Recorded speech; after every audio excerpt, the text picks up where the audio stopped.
નમસ્કાર ગુજરાતના અધિકારી મિત્રો, આજે આપણે જોવાના છે 17 સપ્ટેમ્બર 2025નું મોસ્ટ ઇમ્પોર્ટન્ટ કરંટ અફેર્સ. તે પહેલાં ખાસ કરીને ચેનલ ઉપર નવા હોય તો ચેનલને સબસ્ક્રાઈબ કરી લેવી, વિડીયો પસંદ આવે લાઈક કરવો અને તમારા મિત્રો સુધી અવશ્યથી શેર કરી દેવો. તો ચલીએ આજના ઇમ્પોર્ટન્ટ ક્લાસની આપણે શુભ શરૂઆત કરી દઈએ. તો આંતરરાષ્ટ્રીય લોકશાહી દિવસ 2025 ક્યારે મનાવવામાં આવ્યો? તો 15 સપ્ટેમ્બરે આ દિવસ ઉજવવામાં આવે છે દર વર્ષે. આંતરરાષ્ટ્રીય લોકશાહી દિવસ 2025 દર વર્ષે 15 સપ્ટેમ્બરના રોજ ઉજવવામાં આવે છે, જે મૂળભૂત માનવ અધિકાર અને સુશાસન અને શાંતિના સ્તંભ તરીકે લોકશાહીને મહત્વને આવરી લે છે. 2007માં સંયુક્ત રાષ્ટ્ર મહાસભાએ એટલે કે યુનાઇટેડ નેશનલ જનરલ એસેમ્બલી આને સ્થાપિત કર્યો હતો અને પહેલો વહેલો 15 સપ્ટેમ્બર 2008ના રોજ મનાવ્યો હતો. તો યાદ રાખવું આ ઇતિહાસ સાથે દિવસ. આની થીમ લિંગ સમાનતા પ્રાપ્ત કરવી અને ક્રિયા દ્વારા કાર્યવાહી કરવી, તો ખાસ ઇમ્પોર્ટન્ટ ધરાવે થીમ પણ. ત્યારબાદ 15 સપ્ટેમ્બરે આપણે એન્જિનિયર દિવસ પર ઉજવીએ છીએ. ભારતમાં એટલે કે એમ વિશ્વેશ્વરૈયાની યાદમાં એન્જિનિયર દિવસ ઉજવવામાં આવે છે. એન્જિનિયર્સને 2025ની theme deep taken and engineering excellence driving India ટેડક, તો ખાસ એ થીમ પણ યાદ રાખવી. અને એમ વિશ્વેશ્વરૈયા વિશે થોડુંક જોઈએ, જે મૈસૂર કર્ણાટકના રહેવાસી હતા. તેઓ ભારતીય સિવિલ એન્જિનિયર અને મૈસૂરના દિવાન પણ હતા. 1955માં એમને ભારત રત્ન પણ મળેલો છે, તો ખાસ બહુ ચર્ચામાં રહેલું વ્યક્તિત્વ છે, યાદ રાખવું. ત્યારબાદ અમિત શાહે હિન્દી દિવસ પર કયા રાજ્યમાં 5મું રાજભાષા સંમેલનનું ઉદ્ઘાટન કર્યું? તો ગુજરાતના ગાંધીનગરમાં ઉદ્ઘાટન થયું. મોસ્ટ ઇમ્પોર્ટન્ટ, આજે દેશભરમાં હિન્દી દિવસની ઉજવણી કરવામાં આવી રહી છે. 1954માં આ જ દિવસને બંધારણ સભાએ દેવનાગરી લિપિની લખાયેલ હિન્દી દેશભાષા એટલે કે હિન્દીને દેશની સત્તાવાર ભાષા તરીકે અપનાવી હતી. આ બધી એના જ માનમાં ઉજવવામાં આવે. હિન્દી વિશ્વ સૌથી વધુ બોલાતી ભાષાઓમાંની એક છે અને 52 કરોડથી વધુ લોકો પ્રથમ ભાષા હિન્દી છે, તો ખાસ ઇમ્પોર્ટન્ટ. અને આ પ્રસંગે કેન્દ્રીય ગૃહ પ્રધાન અમિત શાહે આજે ગુજરાતના ગાંધીનગરમાં મહાત્મા મંદિર ખાતે 5મી અખિલ ભારતીય રાજભાષા સંમેલનનું ઉદ્ઘાટન કર્યું. આ પ્રસંગે ગુજરાતના મુખ્યમંત્રી ભૂપેન્દ્ર પટેલની પણ ઉપસ્થિતિ હતી, તો ખાસ ઇમ્પોર્ટન્ટ થઈ જાય. અમિત શાહે કેન્દ્ર સરકારની 2 મુખ્ય પહેલો છે ને એના વિશે આ સંમેલનમાં વાત કરી છે. એક સારથી પ્લેટફોર્મ, જે એક ડિજિટલ પ્લેટફોર્મ છે. આનો ઉદ્દેશ્ય કેન્દ્ર સરકારની સેવાઓને હિન્દીમાં ઉપયોગને પ્રોત્સાહન આપવાનું છે. જ્યારે હિન્દી શબ્દ સિંધુ શબ્દકોશની વાત કરીએ, તેઓનો ઉદ્દેશ્ય ટેકનિકલ અને વૈજ્ઞાનિક ક્ષેત્રમાં પ્રમાણિત હિન્દી પરિભાષાનું પણ પ્રદાન કરવાનું છે. અને હમણાં જ એક હિન્દીમાં જે MBBSનો આખો કોર્સ એક રાજ્યમાં શરૂઆત થયો હતો. આમ તો એક પેસિફિક શહેરની વાત કરીએ, એમાં શરૂ થયું હતું કે સંપૂર્ણ MBBS હિન્દીમાં કરાવવાનું હતું. એ તમે કોમેન્ટ કરી દો ક્યાં શરૂ થયું હતું. ત્યારબાદ પ્રધાનમંત્રી મોદીએ જ્ઞાન ભારતમ પોર્ટલ ક્યાંથી લોન્ચ કર્યું છે? તો નવી દિલ્હીથી લોન્ચ કર્યું છે. ઘણો ખરો ઉપયોગ છે. તો જ્ઞાન ભારતમ પર આંતરરાષ્ટ્રીય પરિષદ હતી એ નવી દિલ્હીમાં, એ તારીખ 11થી 13 સપ્ટેમ્બર સુધી યોજાઈ હતી. આનો ઉદ્દેશ્ય ભારતના હસ્તપ્રતોના સંરક્ષણ અને અંગે ચર્ચા કરવી. હસ્તપ્રત વારસા દ્વારા ભારતના જ્ઞાન વારસાને પાછો ખેંચવાનો છે. અને આમાં જ વડાપ્રધાન નરેન્દ્ર મોદીએ નવી દિલ્હીમાં જ્ઞાન ભારતમ પર આંતરરાષ્ટ્રીય પરિષદમાં જ્ઞાન ભારતમ પોર્ટલ લોન્ચ કર્યું. આ પોર્ટલ 2025ના બજેટ સત્રમાં જાહેર કરાયેલ જ્ઞાન ભારતમ મિશનનો એક ભાગ છે. આ મિશનનો ઉદ્દેશ્ય ભારતની 1 કરોડ હસ્તપ્રત ડિઝાઇન્સ સૂચિબદ્ધ અને સાચવવા, તેમને વૈશ્વિક સ્તરે સુલભ કરવો. ટૂંકમાં જે પહેલાંના લખાયેલા છે ને, હાથથી લખેલા બધી પુસ્તકોને વગેરે પત્રોને એ બધીને સાચવવાનું છે. તે પરંપરાગત જ્ઞાન અધિકૃત સ્ત્રોતો પ્રદાન કરી, જે બૌદ્ધિક સંચયગીરી સંબંધ છે. હવે જ્ઞાન ભારતમ મિશનની વાત કરીએ. આ મિશન 2025ના બજેટમાં લાવવામાં આવ્યું હતું. પહેલાં રાષ્ટ્રીય હસ્તપ્રતો મિશન તરીકે ઓળખાતું હતું, કારણ કે આમાં હસ્તપ્રતોને સંકલિત કરવાના હતા. આનો હેતુ ભારતના હસ્તપ્રતોનું જતન કરવું.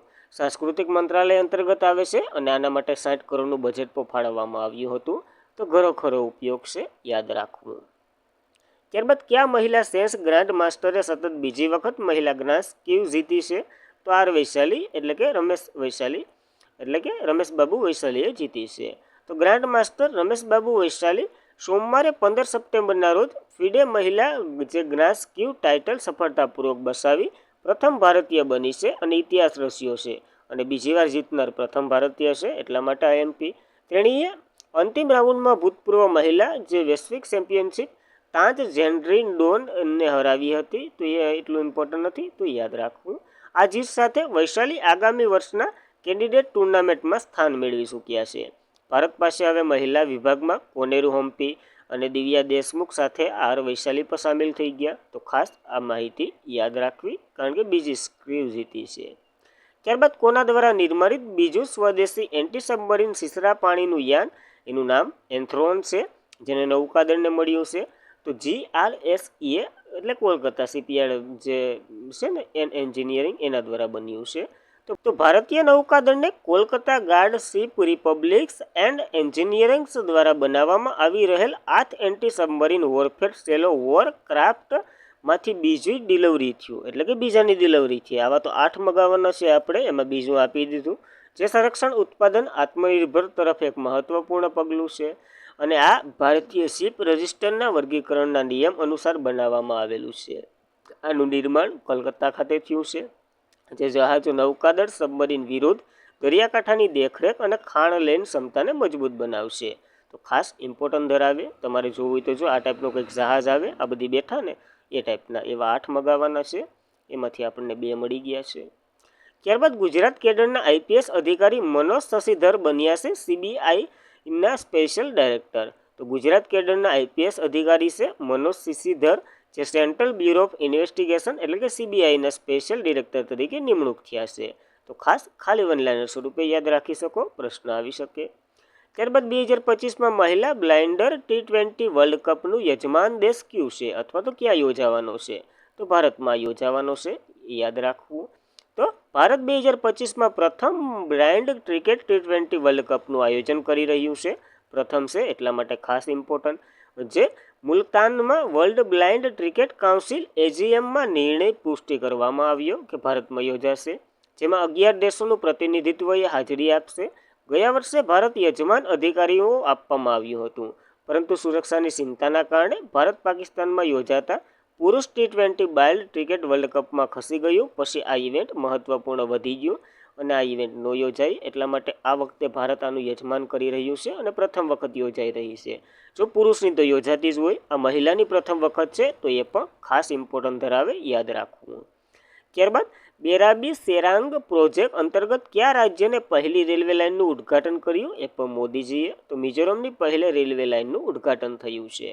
તો પ્રધાનમંત્રી નરેન્દ્ર મોદીએ શનિવારે મિઝોરમમાં પહેલી રેલવે લાઇન બોરાબી સોરાંગ બ્રોડગેજ પ્રોજેક્ટ ઉદ્ઘાટન કર્યું, જે રાજ્યની કનેક્ટિવિટી યાત્રાને એક ઐતિહાસિક ક્ષણ આપશે. 8070 કિલોમીટર એટલે કે કરોડ રૂપિયાના ખર્ચ સાથે 51.38 કિલોમીટર આ લાઇન ભારતીય રેલવે ઇતિહાસમાં સૌથી જટિલ ઉપકરણોમાંની એક ગણવામાં આવી રહી છે.